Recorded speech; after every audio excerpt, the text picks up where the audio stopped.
In this video, I'm going to show you how to set up your account properly.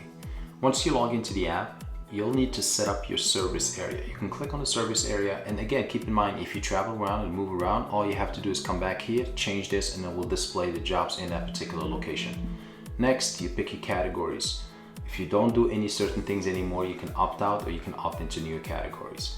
And the last one is these bank payout, and most importantly, I'd like to emphasize on is the get verification process. This will display a verified badge next to your profile, so when you send a bid, customers are inclined to hire a person that has that badge more.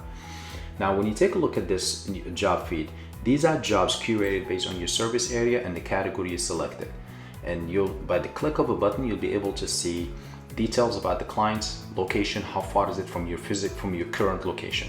You swipe up, you read the job details. In this particular job, there's no budget included with it. That means the customer is open to hear your bid. So you can click on bid, send whatever fair price, and it's up to them at this point to decide whom they want to hire. There's also a case where the customer can include prices. In this case, you can accept the price, the job detail, the time. Make sure you read the time and the dates, or you can send a counter offer. But like I said, once these offers and these bids come to the clients, it's up to their discretion at this point to decide whom they want to hire. Once you get a job, make sure you open the app. You'll see it in the schedule button up there if you actually got one. And then once you are driving on your way, make sure you hit that, change the status of the work until the job is completed. And you will be required to take photos, to upload them before you send the invoice to the customer.